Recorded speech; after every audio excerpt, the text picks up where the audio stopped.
මම යොහාන් සාරංග සභාපති මහාශිෂ්‍ය සංගමයේ කොළඹ සෞන්දර්ය කලා විශ්වවිද්‍යාලය විශ්වවිද්‍යාලයක් වශයෙන් අපිට මේ වෙද්දි විශාල අර්බුදයක් විශාල ප්‍රශ්නයක් ඇති වෙලා තියෙනවා. ඒ තමයි මේ විශ්වවිද්‍යාලයේ මේ වෙද්දි පවතින ඉඩකඩ සම්බන්ධ ගැටලුව.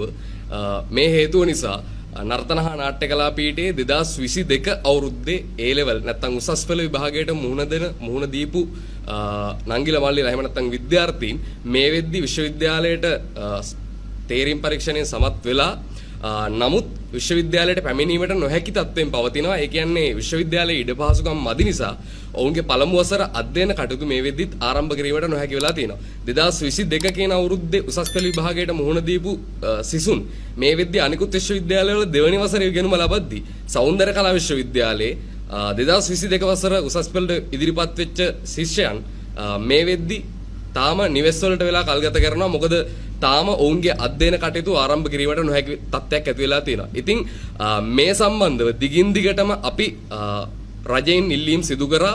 අපි ශිෂ්‍ය ක්‍රියාමාර්ග වලට ගියා. ඒ වගේම විශ්වවිද්‍යාල පරිපාලනය මගින් ඉල්ලීම් ප්‍රමාණයක් යම්කිසි ඉල්ලීම් ප්‍රමාණයක් සිදු කරලා තියෙනවා මේ වෙනුවෙන් මේ ප්‍රශ්න විසඳලා දෙන්න කියලා. ඉතින් නමුත් මේ වෙද්දි අපිට සාකච්ඡා මට්ටමින් ඊට පස්සේ ශිෂ්‍ය ක්‍රියාමාර්ග මට්ටමින් අපි යම්කිසි දේවල් ටිකක් කරලා තියෙනවා. නමුත් මේ වෙද්දිත් අපිට සාධනීය විසඳුමක් මේ ප්‍රශ්නට ලැබිලා නැහැ. ඉතින් අපි මේ ප්‍රශ්න වෙනුවෙන් ඉල්ලන්නේ අපිට වඩාත් ඉඩකඩ සහිත වඩාත් පහසුකම් සහිත භූමියක් අවශ්‍යයි සහ ගොඩනැගිලි සංකීර්ණයක් අවශ්‍යයි. මොකද මේ ස්ථානයේ අක්කර 6ක් වගේ තියෙන පොඩි භූමි ප්‍රමාණයක තමයි ළමයි 3000ක් ඉන්න සෞන්දර්ය කලා විශ්වවිද්‍යාලය අධ්‍යයන කටයුතු කරගෙන යන්නේ. නමුත් මේ තියෙන අක්කර 6ක භූමි ප්‍රමාණය අපිට මේ අධ්‍යයන කටයුතු වලට මදි. ඇත්තම කිව්වොත් මේ අක්කර 6ට අයිති සෞන්දර්ය කලා විශ්වවිද්‍යාලයේ ඇල්බර්ට් චන්ද්‍රවංක පරිශ්‍රය, ඒ වගේම සෞන්දර්ය කලා විශ්වවිද්‍යාලයේ හෝටන් ප්‍රදේශ පරිශ්‍රය, ඒ වගේම සියලුම ශිෂ්‍ය නේවාසිකාගාර දෙකක් තියෙනවා.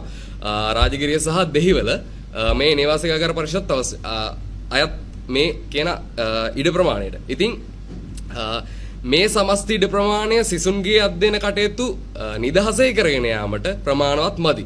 මොකද කොන්ක්‍රීට් වනාන්තරයකට බිත්ති 4කට කොටු වෙලා කරන අධ්‍යාපනය විශ්වවිද්‍යාල විද්‍යාර්ථියෙක් වශයෙන් සාර්ථක වෙන්නේ නැහැ කියන එක ඔබත් මමත් සියලුම දෙනා පිළිගන්න කාරණාවක්. ඉතින් අපි දිගින් දිගටම රජයෙන් ආණ්ඩුවෙන් ඉල්ලන්නේ අපේ මේ ඉඩකඩ ගැටලුව වෙනුවෙන් අපිට අධ්‍යයන කටයුතු කරගෙන යාමට පහසු නිදහස් පරිසරයක් සහිත භූමියක් සහ විශේෂයෙන් අපිට මේ අවස්ථාවේදී ඇතිවලා තියෙන ගැටලුව 2022 වසර උසස් පෙළ විභාගයට ඉදිරිපත් වෙලා තියෙන නංගිලා මල්ලිලට මේ වෙද්දී විශ්වවිද්‍යාලයේ අධ්‍යාපනය අහිමි වෙලා තියෙනවා.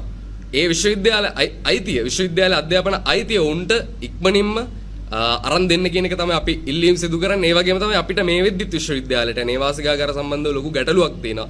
ශිෂ්‍ය නේවාසිකාගාර දෙකක් පමණයි විශ්වවිද්‍යාලයට තියෙන්නේ. ශිෂ්‍ය නේවාසිකාගාර දෙකයි. රාජගිරිය කාන්තා නේවාසිකාගාරය, දෙහිවල කීර්ති හේරත් පිරිමි නේවාසිකාගාරය සහ දෙහිවල කාන්තා නේවාසිකාගාරය. ඔන්න ඔය කියන නේවාසිකාගාර පමණයි විශ්වවිද්‍යාලයට තියෙන්නේ. ළමයි 750ක්, විද්‍යාර්ථීන් 750ක් දාන්න පුළුවන් නේවාසිකාගාරවල මේ වෙද්දි විද්‍යාර්ථීන් 1300ක් විතර ප්‍රමාණයක් හිර වෙලා ඉන්නවා. ඉතින් ඒ වගේම තමයි ශිෂ්‍ය නේවාසිකාගාර පවතින්නේ. දෙහිවල නේවාසිකාගාරවල සිට විශ්වවිද්‍යාලයට කිලෝමීටර් 10ක පමණ දුරක් තියෙනවා. කාර්යාල වේලාවන් වලදී උදේ 8 හවස 4 කියන කාර්යාල වේලාවන් වලදී මේ කියන දුර ප්‍රමාණය එන්න අපිට පැය දෙකකට වඩා ගත වෙනවා. නුගේගොඩ හරහා එන්න ඕනේ. ඒ වගේම කිරුළපන, හැව්ලොක් ටවුන් වගේ අතිශය තදාසන්න තදබදයක් සහිත පරිසර වලින් අපි එන්න ඕනේ. ඒ නිසා මේ අවස්ථාවේදී අපිට මේ ගැටලු ටික ඇති වෙලා තියෙනවා. ඉතින් අපි විශ්වවිද්‍යාල පරිපාලනයෙන් ඉල්ලීම් කරලා තියෙනවා. පරිපාලනයෙන් ඒ වගේම පරිපාලනයත් මේ වෙනුවෙන් විශ්වවිද්‍යාල ප්‍රතිපාදන කොමිෂන් සභාවෙන් සහ රජයෙන් ඉල්ලීම් කරලා තියෙනවා. නමුත් මේ වෙද්දී අපිට කිසිම සාධනීය විසඳුමක් මේ කිසිම ගැටලුවක් වෙනුවෙන් ලැබිලා නැහැ. ඒ නිසා අපි දිගින් දිගටම ඉල්ලීම් කරන්නේ මේ අපේ තියෙන විශ්වවිද්‍යාල පද්ධතියේ තියෙන ගැටලු වෙනුවෙන් සාධනීය විසඳුම් ලබා දෙන්න කියලා. මොකද ශිෂ්‍ය ක්‍රියාමාර්ගයන් සහ අපේ ඉල්ලීම් වලින් මේ වෙද්දී රත්මලාන මහවැලි අධිකාරිය සතු ඉඩමක් අපි ඉල්ලීම් කරා. නමුත් ඒ ඉඩම පහුගිය ආණ්ඩු සමයේ පවිත්‍රා වන්නාරච්චි මහත්මිය විසින් ඒක අපිට ලබා දුන්නේ. මොකද ඒ ෆයිල් එක ඇයගේ මේස උඩ තිබුණා අවුරුද්දක් විතර කාලයක්. මොකද ඒ ෆයිල් එක අස්සම් කරා නම් අපිට මේ වෙද්දී ඒ ඉඩම ලැබිලා. ඊගාවට ශ්‍රාවස්ති බිල්ඩින් එක. මෙතනම විශ්වවිද්‍යාලයේ ආසන්නයේ තියෙන ශ්‍රාවස්ති බිල්ඩින් එක ශ්‍රාවස්ති ගොඩනැගිල්ල. ශ්‍රාවස්ති ගොඩනැගිල්ලේ පුරාවිද්‍යා වටිනාකම පවතින නිසා අපිට ඒක ලබා ගැනීමේ අසීරුතාවයක් පවතිනවා. ඒ වගේම තමයි ඊට පස්සේ මේ වෙනුවෙන් විකල්ප යෝජනාවක් විදිහට ජයසූරිය සෞඛ්‍ය මධ්‍යස්ථානයේ විශ්වවිද්‍යාලයේ ආසන්නයේ තියෙන ජයසූරිය සෞඛ්‍ය මධ්‍යස්ථානයේ යෝජනා වුණා. නමුත් ඒකෙත් අයිතිකරුවෙක් සොයා ගැනීමට නොහැකි වෙලා ඒ වගේම ඒකට මාසික කුලී පදනමක් යටතේ විශ්වවිද්‍යාලයට දෙන්න පොරොන්දු වෙලා තිනවා. අපිට తాවකාලික පැලස්තර අවශ්‍යතාවයක් නැහැ මේ විශ්වවිද්‍යාලයට. අපිට ඕනේ ස්ථීර විසඳුමක්. මොකද මේ ප්‍රශ්නේ අද විතරක් ඇති වෙලා තියෙන ප්‍රශ්නයක් නෙමෙයි. මේක අතීතයේ සිට මේ දක්වා තිබුණ ප්‍රශ්නයක්. ඒ වගේම මෙතන සිට අනාගතයටත් බලපෑත්තර ප්‍රශ්නයක්. ඒ නිසා අපි වගකීම් යුතු පාර්ශවයන්ගෙන් විශේෂයෙන් ඉල්ලීමක් කරන්නේ අපිට මේ ගැටලු වෙනුවෙන් විශ්වවිද්‍යාලීය ප්‍රධානම ඉඩකඩ ගැටලුව වෙනුවෙන් අපිට සාධනීය ස්ථීර විසඳුමක් අවශ්‍යයි. ඒ කියන්නේ ස්ථීර ගොඩනැගිලි සංකීර්ණයක් සහ ස්ථීර භූමි භාගයක් අවශ්‍යයි මේ විශ්වවිද්‍යාලය මෙතනින් ඉස්සරහට පවත්වාගෙන යන්න. මේ වෙද්දි රජය ආණ්ඩුව සෞන්දර්ය කලා විශ්වවිද්‍යාලය කියන ආයතනය ස්වභාවික මරණයකට අද දාලා තියෙනවා. මොකද මේ විශ්වවිද්‍යාලයේ පහසුකම් ප්‍රමාණවත් නොවන නිසා මේ විශ්වවිද්‍යාලයට ළමයි ඇප්ලයි කරන එක. ඒ කියන්නේ උසස් පෙළ විභාගයට ඉදිරිපත් වෙන ශිෂ්‍යයන් මේ විශ්වවිද්‍යාලයට අයදුම් කිරීමේ ක්‍රියාවලිය බොහොම අඩු වෙලා තියෙනවා. ඒ අඩු වෙලා තියෙන්නේ මේ විශ්වවිද්‍යාලයේ තියෙන පහසුකම් වල අවම බව නිසා. ඉතින් අපි දිගින් දිගටම ඉල්ලීම් කරන්නේ මේ අපිට අවශ්‍ය වෙලා තියෙන පහසුකම් සියලුම දේවල් ලබා දෙන්න. මේකත් රාජ්‍ය විශ්වවිද්‍යාල 17න් තියෙන එක විශ්වවිද්‍යාලයක් 2005 දී ආරම්භ කරපු විශ්වවිද්‍යාලයක්. අනෙකුත් විශ්වවිද්‍යාලය වලට තියෙන අවම පහසුකම්වත් අපේ විශ්වවිද්‍යාලයට නැහැ. අපේ විශ්වවිද්‍යාලයේ ක්‍රීඩා පිටියක්, ක්‍රීඩා සංකීර්ණයක්, ඒ වගේම පේනුම් තටාකයක්, ඊට පස්සේ ළමයි 500කට එහා දාන්න පුළුවන් ශ්‍රවණාගාර පහසුකම් කිසිම දෙයක් අපිට නැහැ. අපි අවම පහසුකම් යටතේ අනෙකුත් ආයතන වලින් හිඟමන් නැදිමින් තමයි මේ වෙද්දී අපි අධ්‍යාපනය කටයුතු කරගෙන යන්නේ.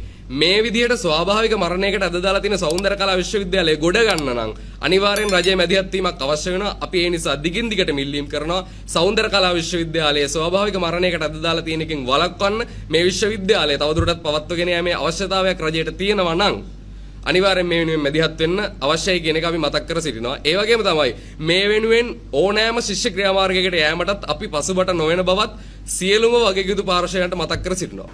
දැන් මේ මහා ශිෂ්‍ය සංගමයේ විදියට සෞන්දර්ය කලා විශ්වවිද්‍යාලේ ගැටලුවක් ඇති වෙලා තියෙනවා විශ්වවිද්‍යාල තුල නවකවදේ සම්බන්ධයෙන්. දැන් ශිෂ්‍ය සංගම් මේක ප්‍රතික්ෂේප කරාට තාම බැරි වෙලා තියෙනවා විශ්වවිද්‍යාලය ඇතුලේ මේ නවකවදේ නවත්ත ගන්න. ඇයි විශ්වවිද්‍යාලයක් වශයෙන් ගත්තාම මට උත්තර දෙන්න පුළුවන් මේ ප්‍රශ්නෙට සෞන්දර්ය කලා විශ්වවිද්‍යාලයේ මහා ශිෂ්‍ය සංගමයේ විදිහට. එතකොට සෞන්දර්ය කලා විශ්වවිද්‍යාලයේ මහා ශිෂ්‍ය සංගමයේ වශයෙන් මම බොහොම පැහැදිලිව කියනවා සෞන්දර්ය කලා විශ්වවිද්‍යාලයේ පීඨ තුනක් තියෙනවා. පීඨ ත්‍රිත්වයක්, සංගීත පීඨය, නතරා නාට්‍ය කලා පීඨය සහ දෘශ්‍ය කලා පීඨය. නවකවදේ කියන එක අපි ශිෂ්‍ය සංගම් වලින් බොහොම කාලයක තිස්සේ ප්‍රතික්ෂේප කරලා තියෙනවා.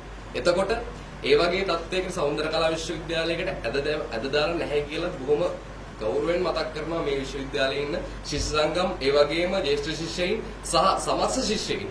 රැග් එකක් එහෙම නැත්නම් නවකවදේට මුහුණ දෙන්නේ නැහැ කියන එක මම විශේෂයෙන් මතක් කරනවා. හැබැයි අපි එක අවස්ථාවකදී නවකවදේට මුහුණ දෙනවා. විශ්වවිද්‍යාලයක් විදිහට රජයෙන්ම අපිව නවකවදේට නැත්නම් රැග් කරනවා කියන එක මතක් කරනවා. මොකද අපි කිලෝමීටර 10ක් උදේ පාන්දරට එන්න ඕනේ. ඒකම රැග්ගයක් නෙවෙයි. කිලෝමීටර 10ක් නේවාසිකාගාරයේ ඉඳලා විශ්වවිද්‍යාලයට එනවා නම් ඒක රැග්ගයක් නෙවෙයි. විශ්වවිද්‍යාලයකට තිබිය යුතු අවම පහසුකම් මේ විශ්වවිද්‍යාලයට නැත්නම් ඒක රැග්ගයක් නෙවෙයි. මේ වගේ විශ්වවිද්‍යාලයක බිල්ඩින් 3කට ළමයි 3000ක් කොටු වෙලා ඉන්නවනම් ඒක රැග්ගයක් නෙවෙයි. මෙන්න මේවා තමයි රැග් කියන්නේ. මේවා තමයි රජයේ ආණ්ඩුව විසින් නැත්නම් පරිපාලනයක් විසින් අපිට දීලා තියෙන රැග්.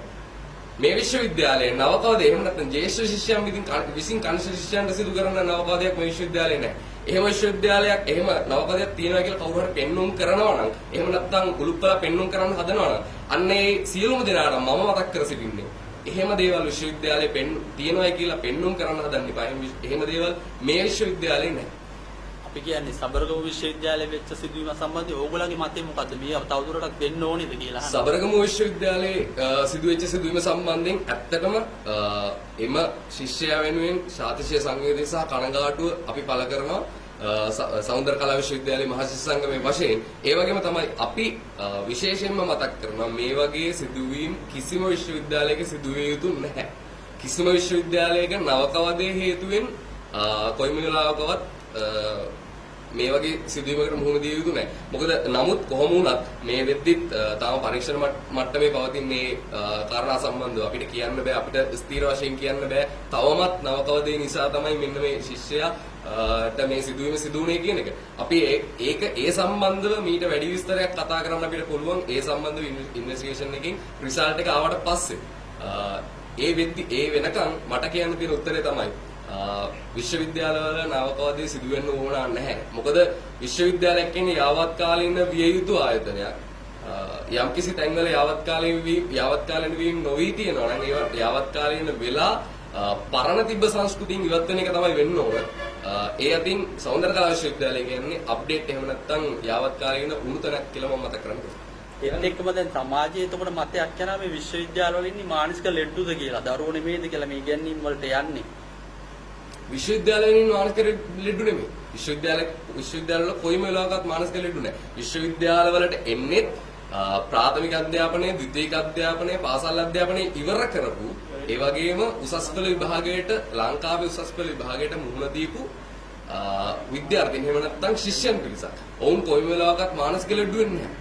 හැබැයි මානසික රෝගයක් වෙන්න ඇද දාලා තියෙන කවුද කියන එක අපි ඉස්සෙල්ලත් මතක් කරලා දුන්නා. මේ වගේ ප්‍රශ්න එකක් විශ්වවිද්‍යාලවලට දෙනකොට විශ්වවිද්‍යාලවලට ඒ වගේ යුතු ආයතන වලින්ම දෙනකොට ළමයි ප්‍රශ්න වෙන එක සාධාරණයි. තමන්ගේ ඇකඩමික්ස් වැඩි වෙනකොට තමන්ගේ ඇකඩමික්ස් ලෝඩ් එක වැඩි වෙනකොට ඊට පස්සේ තමන්ට තියෙන පහසුකම් අඩු වෙනකොට තමන්ට කිසිම දෙයක් කරගන්න බැරි වෙනකොට තමන්ගේ අතේ සල්ලි නැති වෙනකොට මහපොළ බර්සරි හරියට වැටෙන්නේ නැති වෙනකොට ඇත්තටම අපිට ප්‍රශ්න එකක් කියලා තමයි. එතකොට අපි මානසික ලෙඩ වෙන එක සාධාරණයි. එහෙම මානසික ලෙඩ වුණා කියලා තවත් කෙනෙකුගේ ජීවිතයකට වගකීම එක සාධාරණද? දැන් ඒත් එක තමයි දැන් සෞන්දර්ය කලා විශ්වවිද්‍යාලය අන්තර් විශ්වවිද්‍යාල ශිෂ්‍ය බල මණ්ඩලයේ කොටසක්. ඒකට මේ විශ්වවිද්‍යාලය තුල මෙහෙම වෙන්නේ නැහැ කියන දෙයින් මගහරින්න පුළුවන්ද? දැන් ඔබලා බහුතරයක් නියෝජනය කරන්නේ බහුතරයෙන් සියල්ල නියෝජනය කරන්නේ අන්තර් විශ්වවිද්‍යාල ශිෂ්‍ය බල මණ්ඩලය. ඒක ඔබතුමාට පුළුවන් දැන් අනිත් දේවල් වලට හඬ නගනවා වගේ මේකට හඬ අවදි කරා. අනිවාර්යෙන්ම අපි අනිත් දේවල් වලට වගේම නවකවදේ කියන එකටත් හඬ නගනවා. ඒ නිසා තමයි අපි නවකවදේ කියන එක මේ සෞන්දර්ය කලා විශ්වවිද්‍යාලයෙන් තුරන් කරලා තියෙන්නේ. අපිට පුළුවන් සෞන්දර්ය කලා විශ්වවිද්‍යාලය වගේම වෙනත් විශ්වවිද්‍යාලවලට මතයක් අරන් යන්න. අපි මේ මතය අන්තර් විශ්වවිද්‍යාල ශිෂ්‍ය බල මණ්ඩලයේ විදිහට සහ සෞන්දර්ය කලා විශ්වවිද්‍යාලයේ මහා සංගමයේ විදිහට අපි මේ මතය අරන් ගිහලා තියෙනවා. නවකවදේ කියන එක පිටුදකිමු තුරන් කරමු කියන මතේ. ඒ නිසා මෙතන නවකවදේ නැහැ.